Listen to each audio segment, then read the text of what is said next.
तो hello guys, तो कैसे हो आप लोग। आज हम लोग बात करने वाले हैं सूर्यपुत्र कर्ण के कवच कुंडल वर्सेस बार्बरीक के 3 अमोघ बाणों के बारे में। और ये जानने वाले हैं कि क्या होता यदि बार्बरीक अपने 3 अमोघ बाणों से कर्ण के कवच और कुंडलों में प्रहार करते।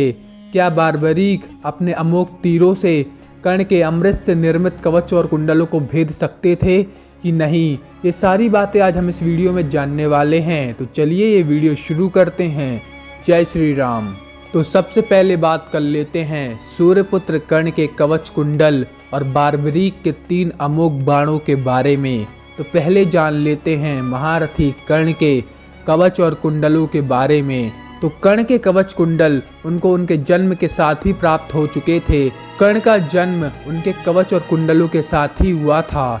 माना जाता है कर्ण को उनका कवच उनके पिता भगवान सूर्य नारायण द्वारा प्राप्त हुआ था और उनके कुंडल उनकी दादी यानी कि भगवान सूर्य नारायण की माता आदिति द्वारा प्राप्त हुआ था।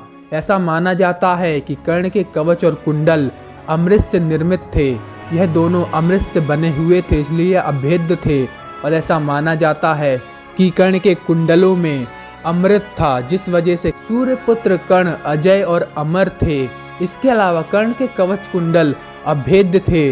ब्रह्मांड का ऐसा कोई भी अस्त्र शस्त्र नहीं था जो कर्ण के कवच कुंडलों को भेद सके। तो अब बात कर लेते हैं बार्बरीक के 3 अमोघ बाणों के बारे में। तो माना जाता है बार्बरीक को ये 3 अमोघ बाण माता आदि पराशक्ति से प्राप्त हुए थे। बार्बरीक ने बहुत समय तक कठिन तपस्या करके माता आदि पराशक्ति को प्रसन्न किया था और वरदान में यह 3 अमोघ बाण प्राप्त किए थे।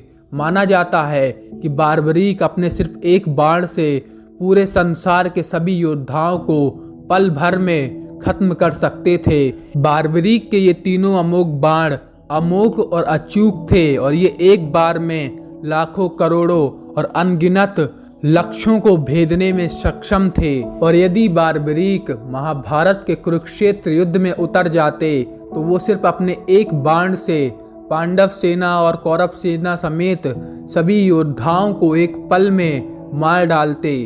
तो अब बात कर लेते हैं कि क्या होता यदि बार्बरीक माता आदि पराशक्ति से प्राप्त 3 अमोघ बाणों को कर्ण के अमृत से निर्मित कवच और कुंडलों पर चला देते। तो क्या बार्बरीक अपने अमोघ अस्त्रों से कर्ण के अमृत से निर्मित कवच और कुंडलों को भेद सकते कि नहीं।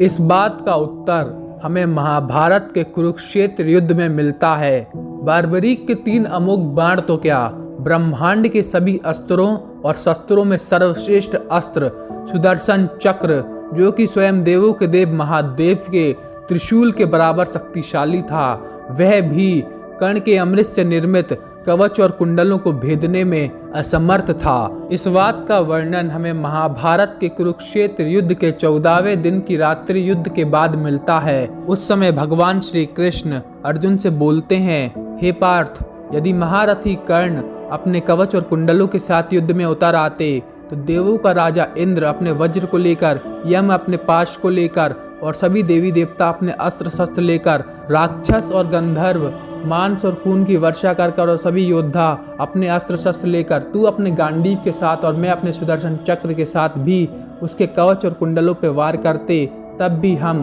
उसके कवच और कुंडलों को भेदने में असमर्थ थे। जिस बात से हमें पता चलता है कि बार्बरीक के 3 बाण भी कर्ण के कवच को भेदने में असमर्थ थे।